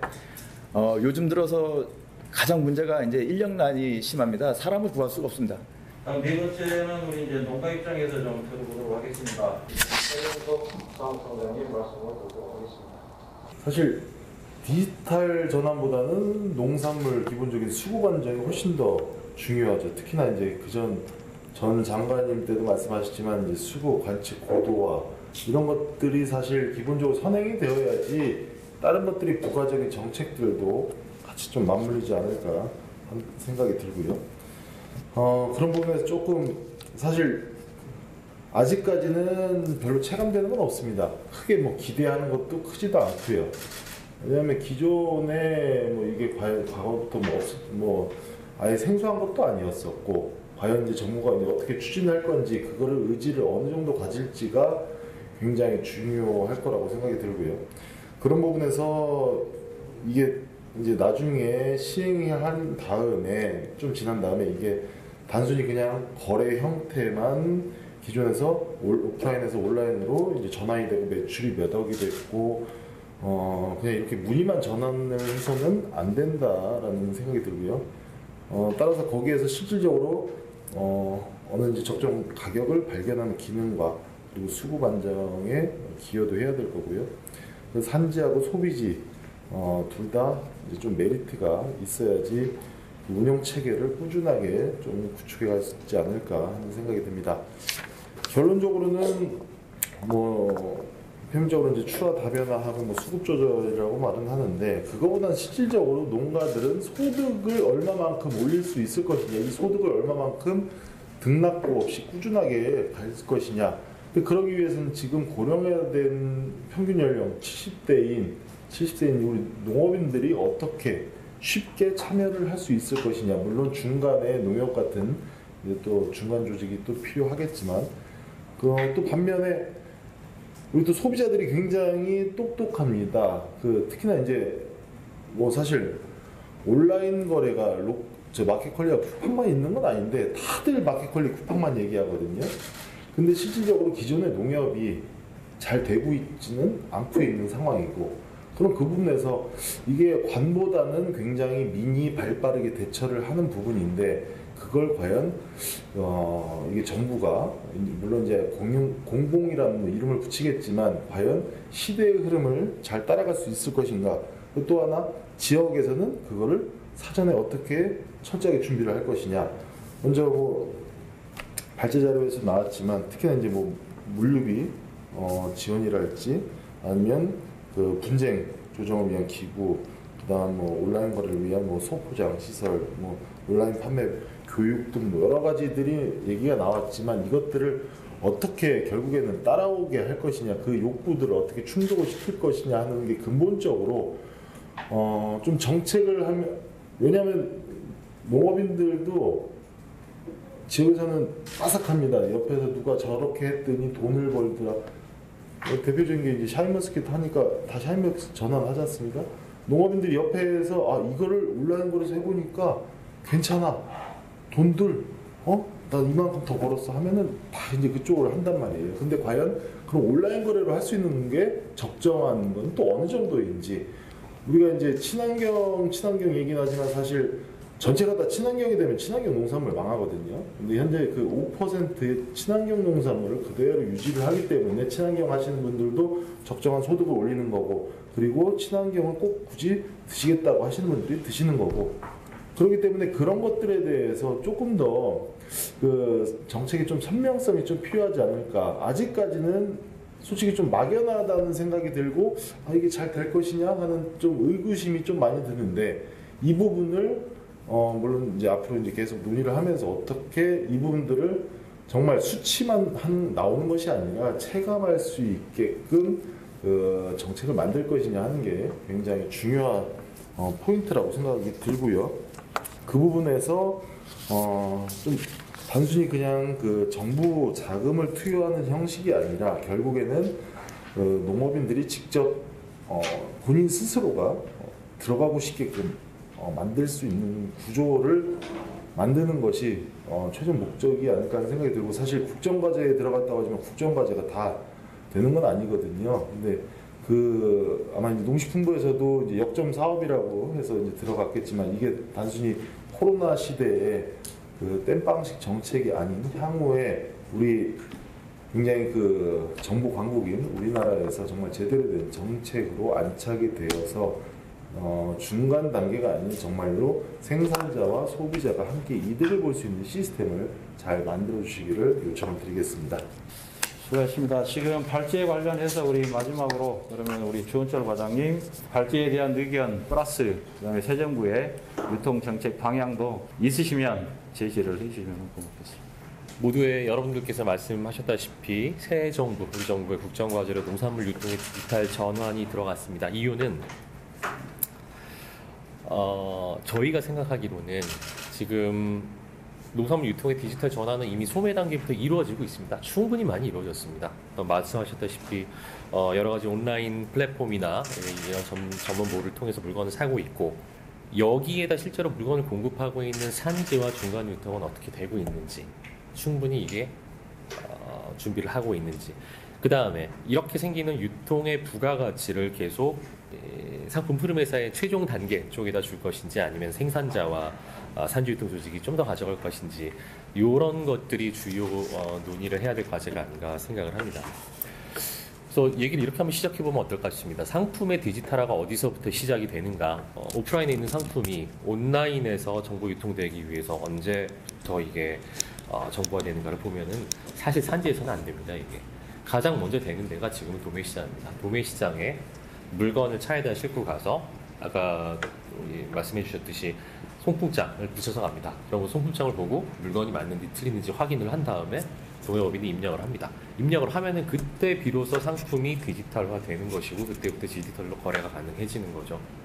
근데 이게 꼭 끝까지 흘러가는 것도 아닙니다. 소매업체에 들어가면은 또 새로운 코드를 부여합니다. 물론 매핑이라는 형태를 가지고서 이제 이걸 뭐 수작업을 하는 건 아니겠지만, 결론적으로 말씀드리면은 산지에서 만든 물건이 어떤 식으로 디지털화되고 어떤 식으로 이게 유통이 되는지에 대해서 지금 생산자들은 충분한 권한을 누리지 못하고 있다는 게 저희의 판단입니다. 그래서 산지에서부터 물건이 갖고 있는 브랜드 파워와 교섭력을 소비지까지 흘러갈 수 있도록 하기 위해서 무엇이 필요한가, 그 과정에서 생기는 유통 부가가치들을 어떻게 하면 산지 유통 조직을 통해서 생산자들이 더 누릴 것인가 하는 게 저희가 고민하고 있는 부분이라고 말씀을 드리겠습니다. 여러 가지 과제를 나눌 수가 있겠지만, 아까 마지막 직전에 말씀해 주셨던 산지부터 말씀드리면은, 저희가 이제 산지 APC의 스마트화, 스마트 APC라는 주제로 산지 정책을 저희가 좀 준비를 하고 있습니다. 산지에서 나오는 물건이 바로 소비지로 흘러가는 것들도 있죠. 무나 배추 같은 거는 뽑아가지고 털털털 털어가지고 3개씩 넣어서 바로 보내거나 합니다. 근데 많은 원예 농산물들은 일단 APC에 들어가서 입고되고 저장되고 나중에 선별해서 세척하고 포장해서 출고되는 과정, 이게 뭐 짧게는 며칠에서 길게는 몇 개월, 뭐 1년까지 걸리는데요. 이런 과정을 통해서 상품화가 됩니다. 이 상품화 과정에서 모두에 말씀드린 것처럼 상품을 디지털화하고 이 디지털화된 정보를 좀 더 잘 활용할 수 있다면은 유통에서의 부가가치의 상당 부분이 산지로 내려오지 않을까 생각을 합니다. 두 가지 말씀을 해주셨어요. 자동화와 정보화가 필요하다는 건데 정확하게 보셨습니다. 자동화는 크게 두 가지 측면에서 필요합니다. 하나는 노동력 절감이고, 두 번째로는 상품의 디지털화입니다. 사람이 물건 보고 하나씩 디지털 코드를 이렇게 입력시키는 게 아닙니다. 상품이 입고되고 선별되는 과정에서 자동으로 등급이 정해지고 정보화가 됩니다. 그래서 자동화는 정보화를 저희는 포함하고 있다고 생각을 합니다. 그렇게 이렇게 자동화되고 정보화된 상품 정보들이 유통주체 간의 데이터 연계를 통해 가지고서 좀 더 많은 부가가치를 만들어낼 수 있도록 하는 게 산지정책의 기본이 아닐까 생각을 합니다. 물론 이거는 시설에 대한 문제입니다. 시설. APC는 물리적인 시설이죠. 좀 더 중요한 거는 물리적인 시설이 아니라 이런 시설들을 이용하고 있는 산지유통 주체를 어떤 식으로 묶어낼 것인가가 중요합니다. 아시다시피 산지유통 주체 중에 가장 중요한 것들이 지금 농협이죠. 전국에 천여 개 농협이 있고, 농협마다 브랜드를 갖고 있고 농협마다 또 여러 가지 브랜드도 갖고 있습니다. 하지만 저희가 갖고 있는 생각은 이런 것들을 최소한 시군 단위 정도로는 좀 묶여야 되지 않겠나. 그리고 농협뿐만 아니라 다른 품목들도 품목 단위로 좀 묶여야 되지 않겠나 생각을 합니다. 이런 것들의 기본적인 조직으로 저희가 통합 마케팅 조직이라는 개념을 만들어서 지금 사용을 하고 있는데요. 현재 119개의 통합 마케팅 조직이 전체 농산물 유통의 상당 부분을 차지하고 있습니다. 물론 통합 마케팅 조직의 대부분은 이제 또 농협이 되겠죠. 이렇게 통합 마케팅 조직의 중심이 되는 시설을 스마트 APC로 두고 이 브랜드를 통합 마케팅 조직이 품목 중심으로 브랜드 마케팅을 해 나간다면은 좀 더 많은 부가가치를 받지 않을까 이렇게 생각을 하고 있습니다. 두 번째로는 도매 시장 거래 디지털화입니다. 또 여러분들이 지금 도매 시장은 그 되게 시대에 뒤처지고 뭐 물건 항상 쌓아놓고 이렇게 생각을 하시는데 여전히 원예 농산물 유통의 53%가 공영 도매 시장을 통해서 이루어지고 있습니다. 굉장히 중요한 유통 경로인데요. 모두에서 말씀드렸다시피 아까 송품장 문제가 도매 시장 거래의 디지털화를 막고 있는, 거꾸로 얘기하자면은 이 송품장 문제가 해결이 되면은 도매 시장 거래가 디지털화도 되게 쉽게 되지 않을까 생각을 합니다. 송품장을 아까 말씀드린 손으로 써서 온 송품장을 현장에서 물건 확인을 하고 입력을 해가지고서 처음으로 디지털화가 됐는데, 만약 이게 산지 APC에서 또는 출하처에서부터 데이터가 입력이 된다면은 사실 이게 지금 예약 거래하는 거나 마찬가지예요. 가격은 정해지지 않았지만. 그래서 출하 전에 정보가 쌓이면은 여러 가지 일을 할 수 있습니다.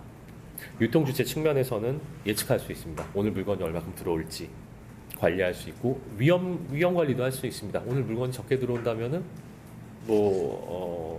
정가수를 더한다든지 덜한다든지 여러 가지 방법도 있을 것이고요. 정부 측면에서도 오늘 시장에 물건이 이 정도 들어오겠다라는 정보가 시장에 물건이 실제로 들어오기 전에, 다음 몇 시간 전이라도 정보가 생기면은 저희가 수급 안정을 위한 많은 도움이 될 거라고 생각을 하고, 이 과정에서 생기는 여러 정보에 대한 부가가치들을 비즈니스화할 수 있는 생태계도 만들어지지 않을까 생각을 합니다. 물론 여기서 가장 중요한 것도 있습니다. 누가 얼마나 되는 물건을 어느 시장에 언제 낸다는 건 사실은 이 경영 정보거든요.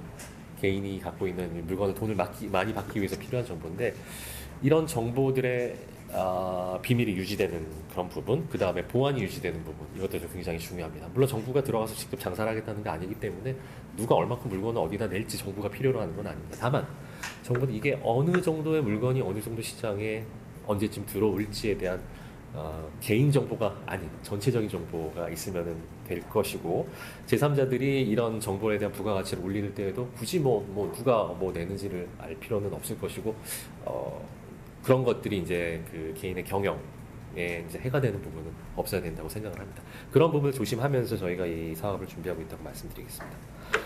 세 번째로는 또 여러분들이 말씀해 주셨던 농산물 온라인 거래소입니다. 아시다시피 온라인 거래 지금 다 하고 있습니다. 지금 소매에서는 엄청나게 하고 있고 도매도 하고 있습니다. 여러분들이 말씀해 주셨던 것처럼 농협에서는 이제 도매시장 안에 들어있는 도매시장 공판장, 그 다음에 도매시장 밖에 있는 산지 공판장들을 묶어서 지금 전체적으로 거래를 하고 있습니다. 무슨 말씀이냐면은 A라는 공판장에 소속된 중도매인이 A라는 공판장에 상장된 물건만을 거래하는 게 아니라 온라인 거래소에 올라온 물건을 전국 어디서 올라오든지 간에 자기가 사서 전국 어디에다든지 팔 수 있습니다.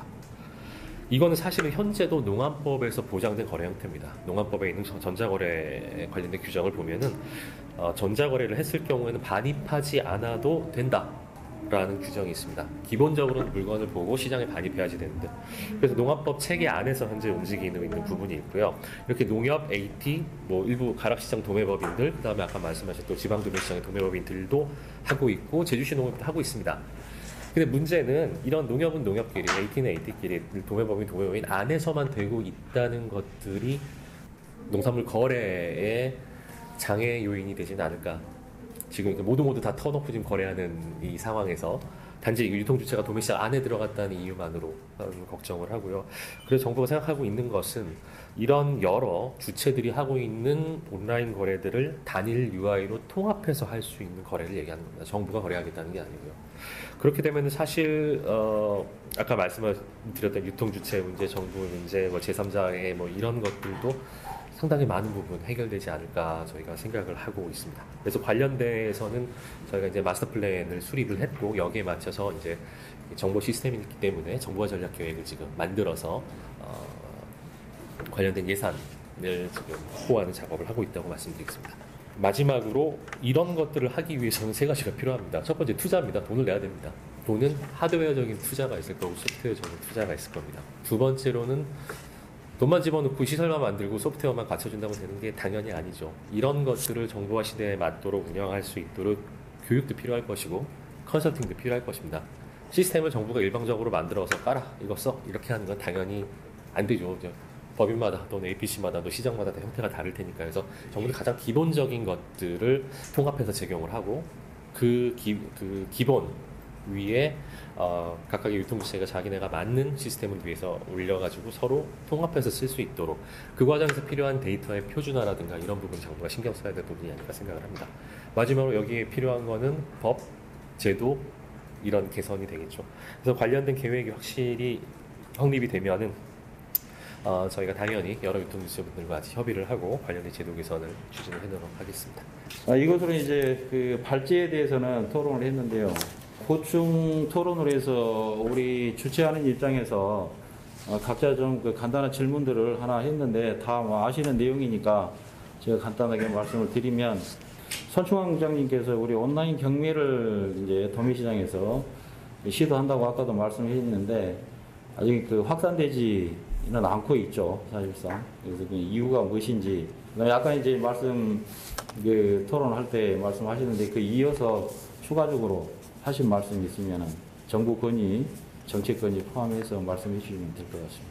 예, 그 온라인 경매가 이제 확산이 지금 현재 어려운 이유는 실질적으로 그 처음 출발을 할 때는 경매의 그 장점을 살리면서 상물 분리를 통해서 효율성을 좀 추구하기 위해서 했던 건데요. 실제로 이제 장소나 시간에 구애를 받지 않는 온라인 경매지만 장소나 시간에 구애를 받지 않고 거래를 함으로 해가지고 효율성을 추구하고자 했는데 지금 현재까지는 가락동에서 이제 시범 사업을 2019년부터 서울청과 동아청과 두 개사가 시범 사업을 실시를 했는데 개설자하고 법인 간의 간극이 있습니다. 개설자는 조금 더 좀 규제나 법이나 이걸 좀 뭐라 그럴까요? 좀 강하게 적용을 시킨다고 할까요? 개설자하고 법인 간의 해석의 차이일 수도 있고 방향성의 차이일 수도 있는데 그런 게 있어서 좀 어렵고요. 근데 이제 지금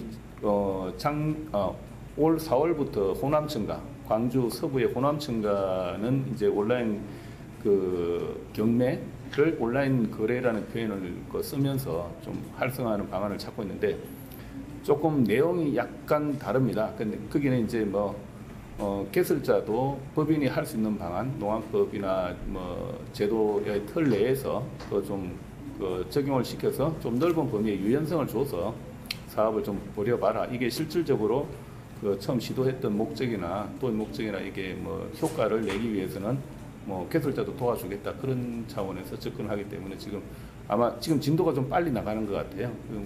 호남청가가 거래하는 형태가 나중에는 약간의 표준 모델이 될 수도 있을 것 같습니다. 지켜봐야 될 것 같습니다. 그리고 아까 온라인 거래소 관련해서 이제 한 두 가지 추가를 한다고 하면 물류적인 측면에서 고민이 필요할 것 같습니다. 우리가 이제 온라인 거래소가 이제 너무 확대해서 내지는 또 이거 확산시킨다는 또 오해를 하는 것 같기도 해요. 온라인 거래소를 해야 된다는 방향성을 다 인지하기 때문에. 다만 실제로 어느 정도까지 할 수 있는지에는 아까 우리 기본 공영 도매 시장의 출하자의 구성이라든지 이런 볼륨이라든지 이런 걸 감안했을 경우에 한계가 있다고 보고 정부에서도 25년까지 15% 말씀을 하시는 사항들이 있는데 그런 차원에서 이제 한 가지 지켜봐야 할 물류도 좀 감안을 해봐야 되거든요. 농협에서 하고 있는 온라인 거래소를 보면 이게 실제로 이제 품목도 한정적입니다. 예를 들어 양파라든지 사과라든지 감귤이라든지 그리고 물류도 파레트 단위로 해야 되거든요. 왜냐하면 이게 오픈마켓에 개인이 물건을 올려서 판매하는 행태가 아니기 때문에 도매 거래이기 때문에 어떤 볼륨이 돼야 물류가 이제 이루어지기 때문에 그런 거고요. 실제로 우리가 가락시장에서 다른 얘기일 수도 있지만 가락시장에서 지방도매시장으로 전송거래라고 하는 걸 하고 있거든요. 전송거래가 뭐냐면 예를 들어 부산일 수도 있고 울산일 수도 있고 이런 도매시장에서 필요로 하는데 물건이 출하가 안 됐을 경우에 가락시장은 실제로 지금 우리 전국 32개 공영 도매시장 중에 하나이지만 실제로 거래되는 양이 한 34~5% 정도 되거든요. 그리고 농사 좀 짓는다라고 하는 출하자분들은 일단 가락시장으로 물건을 보냅니다. 그 이제 지방에서는 뭐 그런 물건도 오지만 로컬 개념으로 해서 근처에 뭐 집산하는 형태로 운영되는 경우가 많고 지역에는. 근데 여하튼 이게 이제 가락시장에 이제 대물류로 해서 큰 차로 와서 또 지방에서 필요로 하는 해당 도매시장에 수출하되지 않은 물건을 가락시장에서 구입을 해서 각 지역으로 도매시장을 보낼 때 이제 중물류 개념으로 해서 윙바디는 아니지만 중물류 개념으로 해서 가거든요. 그게 다 이제 각 도매시장, 가락시장은 가락시장대로 지방 도매시장에서는 지방 도매시장대로 필요로 하는 사항이 서로 이제 이제 농안법 틀 내에서 전송거래 하는 개념에서 이제 접근을 해서 물류가 가능한데 실제로 이제 이게 아까 말씀드린 대로 어느 정도 물량이 되지 않으면 나중에 이게 이제 비용이 더 많이 발생되기 때문에 접근이 어려운 면이 있고요. 이 가장 중요한 것 중에 하나도 이제 정산 같은 경우에도 통합정산 이게 이제 온라인 거래소에서는 통합정산 내지는 이런 부분에 대해서 고민을 좀 해봐야 됩니다. 왜냐하면 이제 진도가 너무 많이 나가면 안 되겠지만 향후에 뭐 어떤 범위를 정해서 뭐 A라는 도매시장의 중도매인이 C라는 도매시장에 가서 물건을 구매한다고 봤을 때 그분하고 C 도매시장 법인하고 거래를 하는 경우인데 C 도매시장 법인에게는 담보가 안 들어가 있는 형태이기 때문에 거기에 대해서 좀 어떤 형태로 접근을 할지 그런 방향 접근 방법도 찾아봐야 되고 이용 수수료 같은 경우에도 좀 고민스럽긴 합니다. 왜냐하면 이게 이제 이런 유통을 하는 이유 중에 하나가 이제 비용 절감이라든지 이런 게 크기 때문에 근데 현재 농협 온라인 거래소에서 거래되는 수수료가 3% 정도 되거든요. 지금 현재 가락시장은 뭐 4%, 뭐 광역시는 6%, 뭐 또 기타 시청 소재지 뭐 이런 중소도시의 도매시장 법인들은 뭐 7%, 농안법 한도 내에서 받고 있는데 농협 온라인 거래소는 지금 현재 3% 수수료를 받고 있으면서 판매 장려금하고 중도매인한테 주는 판매 장려금, 출하자한테 주는 출하 장려금을 다 지급을 합니다. 그러면 실제로 1%대로 관리비 다 그걸 해야 돼요. 그래서 뭐 쉽게 말해서 남는 장사가 아닙니다. 돈돈입니다. 그렇다고 보면 이게 왜 해야 되나라고 하는 그런 의문이 생길 수밖에 없기 때문에 여기에 수수료적인 측면에서도 고민을 한번 해봐야 될 것 같습니다. 예, 간략하게 이 정도로 말씀드립니다. 고맙습니다. 두 번째로는 도매시장에 이제 재관행이 있는데 우리 이제 전처리 시설 확충이 이제 필요하지 않습니까? 온라인 거래를 하려면은 이제 활성화하기 위해서는 전처리 시설도 이제 필요하다고 또 그런 이제 말씀도 나왔는데 도매시장에는 재관행이 아직 남아 있는데 온라인 거래에 있어서 이런 문제가 있지 않을까? 만약 온라인으로 이게 만약 전환이 됐을 때 그러한 부분들이 없어질 것이냐? 당연히 온라인에서는 그런 관행이 당연히 없어지는 건 당연할 걸로 보이고요. 당연히 이제 일정 물량에 대해서 어떤 규격이고 어떤 제품이라는 것이 명확하지 않은 상태에서는 온라인 거래 자체가 성립되기 때문에 상당히 어려울 걸로 보입니다. 이런 부분이 이제 나중에 저희들이 온라인 거래에서 좀 고민을 해야 될 부분이 어디냐면 저도 이제 생각하는 것 중에 하나가 이게 이제 소매 개념이면 바로 이제 클릭하고 카드 결제가 되고 만약 안 되면 이제 취소를 하게 되는데 온라인 거래 특히 이제 우리 온라인 거래소 거래 같은 경우는 이제 B2B 거래가 이제 일반적이 될 건데요. 이런 제 문제뿐만 아니라 그러면 이제 실제 자기가 받고자 했던 원래 계약이 되고자 했던 그 물건이 맞는지는 최종적으로 이 수요처에 이제 운반이 된 다음에 거기서 이 물건들에 대해서 확인을 하고 그 결과를 가지고 이제 대금을 납부하게 될 거거든요. 그래서 이 계약 시점이라는 것들이 앞으로 아마 상당히 좀 중요하게 이제 다가올 걸로 보이고요. 이 계약 시점에 따라서 온라인에서 어떤 식으로 이제 구현이 될 것이냐 이런 부분들도 아마 논의에서 상당히 중요한 이제 그게 될 걸로 보입니다. 따라서 앞에서 말씀 주셨던 재관행이라는 것이 온라인으로 전환이 되면 당연히 없어질 수밖에 없는 그런 걸로 판단이 됩니다. 온라인 유통할 때는 이게 이제 분명히 개선이 될 거고 실제로 가락시장에서도 재관행을 없애는 걸로 가고 있고 기타 시장에서도 이제 물량의 거래 단위가 변화가 있기 때문에 아마 전체적으로도 이제 변화가 올 것으로 생각을 하고 있고요. 시장 내 시설 같은 경우에는 정부하고 고민을 같이 해봐야 되는데요.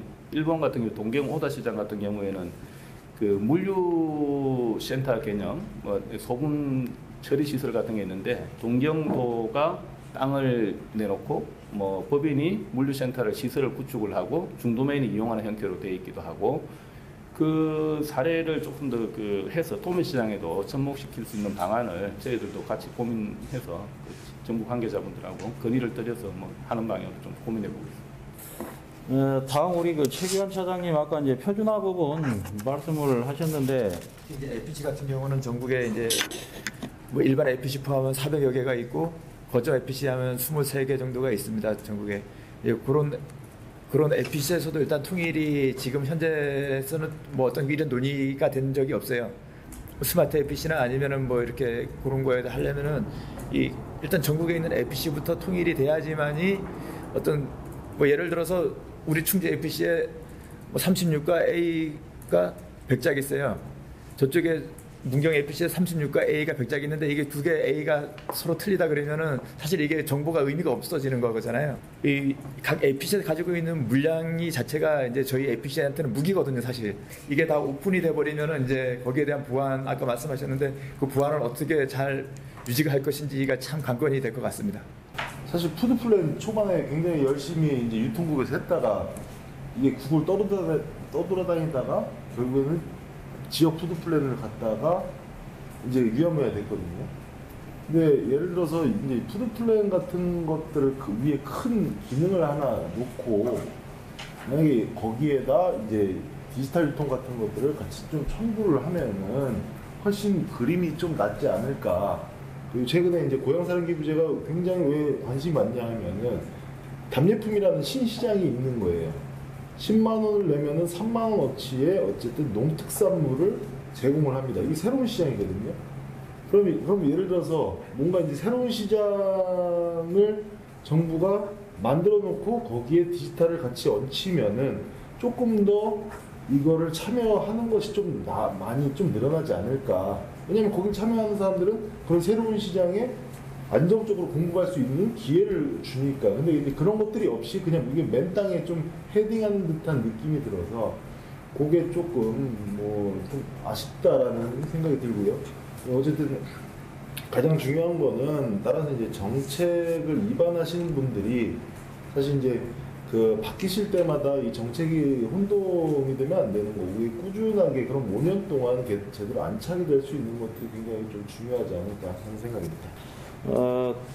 주원철 과장님 추가 토론 간단하게 말씀. 제가 생각하기로는 디지털 유통의 디지털화가 우리 정책의 목표는 아닐 겁니다. 이게 수단일 겁니다. 수단. 이게 푸드플랜이든 답례품 시장이든 어떤 주제를 좀 더 잘 구현할 수 있는 수단으로 사용되는 게 맞다고 생각을 하고요. 제가 아까 이게 모두에 말씀드렸을 때는 그런 목적, 그러니까 보다는 디지털화 어떻게 더 잘 할 것이고 디지털화를 잘 하면은 어떤 이익이 있을 것이고 여기에서 우리가 꼭 고민해야 될 부분은 어떨 것인지를 이제 짚어드렸던 거거든요. 목적이 아니라 수단이라면 디지털 유통이라는 이러한 새로운 이제 개념을 가지고 우리가 어떤 정책을 더 발전시켜 나갈 것인지 어떤 정책과 연계를 할 것인지도 더 봐야 된다고 생각합니다. 그 말씀이 맞습니다. 그 부분 더 보겠습니다. 다음 우리 방청석 질의가 있는데 그런 디지털 민감도 나중에 이제 이게 수집이 됐을 때 그 소유권 뭐 이렇게 얘기해야 되나요? 좀 너무 나간 것 같긴 한데 이런 부분에 대한 뭐 고민이나 이런 게 실제 현장에서 좀 있는지 좀 궁금하거든요. 아까 제가 발제할 때도 말씀을 드렸지만 유럽에서는 그런 데이터 자체는 공공성을 부여하면서 실제로 이게 소비자나 혹은 생산자나 유통인들한테 다 골고 돌아가게끔 법을 좀 만들었고 실제로 롯데마트, 이마트에서 자체적으로 자기네들이 거래하면서 생겼던 모든 포스 데이터를 그런 기업경영연구소 이런데 뭐 한 달치를 뭐 몇 천만 원씩 주고 팔아요.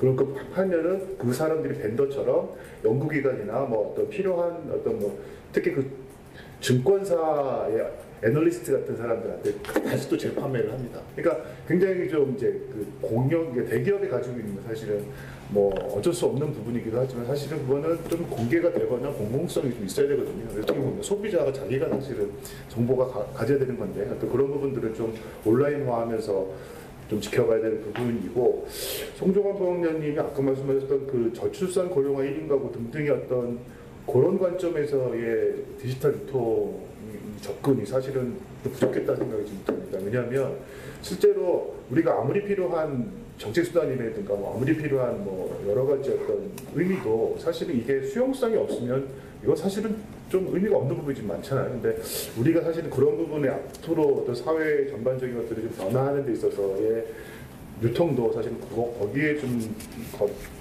걸맞게 좀 가야 되는 부분이 좀 있어야 된다고 생각을 합니다. 또 하나는 그 전자송금장인데요. 사실은 아까 우리 주 과장님 말씀하셨지만 온라인 거래소가 되면 전자송금장은 좀 자연스럽게 좀 해결돼야 될 부분인데 되게 중요합니다. 그래서 이게 만약에 되면 사실은 수급 관리뿐만이 아니라 그 농산물에 표정을 지을 수가 있는 부분이 생기거든요. 왜냐하면 지금까지는 농산물들은 그냥 브랜드, 지역 거기에서만 사실은 한정이 돼 있었고 그 브랜드나 지역이 조금 주산지나 하는 분들한테는 어느 정도의 가치가 높았지만 그 이외에 사실 비주산이 있고 아시다시피 2,000쌀에서 그만한 2,000에서 그만큼 나올 수가 없는 쌀인데도 다 2,000쌀로 유통이 된다고 하면 실제로 그 부가가치는 다른 지역에 있는 농가들이 가지고 오지 못하는 부가가치가 생기기 때문에 실제로 이 전자송금장이 가지고 있는 가치, 그러니까 수급이나 혹은 농가들한테 귀속되는 그런 부분이 좀 있을 것 같다는 생각이 듭니다. 사실은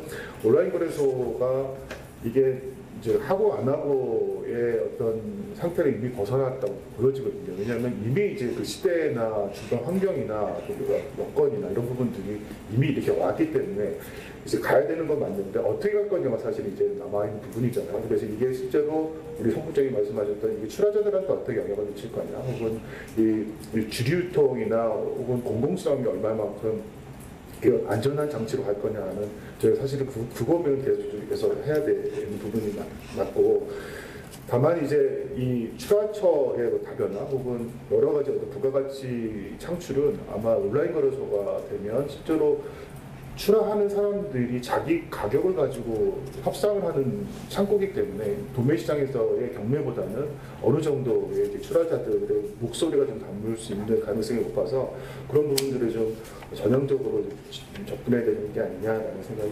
마지막으로 표준화 등급화가 상당히 중요합니다. 이게 제가 아까 발제할 때도 해먹은 과제라고도 말씀을 드렸지만 이게 한 20-30년은 풀지 못하는 숙제거든요. 근데 외국에서도 보면 사실은 표준화 등급화라고 하긴 하지만 농산물 자체를 표준화 등급화를 한다는 건 사실은 어려운 일이에요. 왜냐하면 나무 하나에서 나오는 수십만 가지의 종류들인데 이걸 표준화 등급화한다는 건 사실은 좀 힘듭니다. 다만 이게 필요하다면 지금 현재 도매시장에서 거래되고 있는 그 정도의 수준의 표준화 등급화 정도를 우리가 수용해야 되지 않느냐. 그러니까 지금 도매시장 가보면 사실은 중도매인들, 아머니에 거래되고 있는 모든 그 거래 단위들이 사실은 표준화가 된 거고 등급화가 된 거거든요. 그러니까 그거를 실제로 우리가 산지에서 표준화 등급화 하려고 이렇게 하는 게 아니라 실제로 도매시장에서 거래되고 있는 기준을 가지고 그걸 이제 표준화 등급화를 하는 게 훨씬 더 현장 수용성이 높다고 보여지고, 송석 총장님이 말씀하셨던 그건 정말 좋은 아이디어 같아요. 그러니까 정부가 정부 사업을 하면서 물론 중앙형 이제 수단으로 이제 디지털 유통을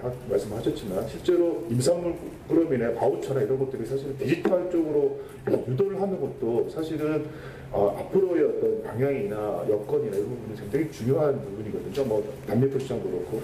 그래서 그 부분을 어떻게 디지털 쪽으로 끌어와서 앞서 말씀드렸듯이 이 농산물들의 표정을 지으면서 있는 부가가치를 생산자들한테 어떻게 가느냐, 이거 사실 다 연동이 되는 부분이 있어서 그 부분은 저희 연구원 차원에서도 한번 동부 차원에서 한번 접근을 한번 해보도록 하겠습니다. 고맙습니다. 그 포스 데이터 관련해서는 정말 뭐 월별로 수천만 원씩 데이터를 뭐 증권회사나 이런 쪽에 판매를 하고 있는데 여기에 이런 어떤 데이터들은 공공성을 부여해서 공공의 이익을 위해서 사용하도록 하는 것이 맞는 것 같다. 이 부분은 뭐 국회를 통하든 뭐 상당한 뭐 법제화를 하든 해서 공공의 이익을 위해서 사용할 수 있도록 하는 것이 중요한 것 같습니다. 오늘 농산물 디지털화 전환, 그래서 온라인 거래에 어떻게 대응할 것인가 여러 가지 전문가분들의 말씀을 들었습니다. 오늘 제기된 부분은 보도를 해서 독자들에게 알리고 또 오늘 나온 부분이 정책 수립에 반영이 돼서 디지털화에 좋은 방향으로 이렇게 작용을 했으면 좋겠다는 말씀을 드립니다. 자, 모두 고생하셨고요. 발표로 정리하도록 하겠습니다. 고생하셨습니다.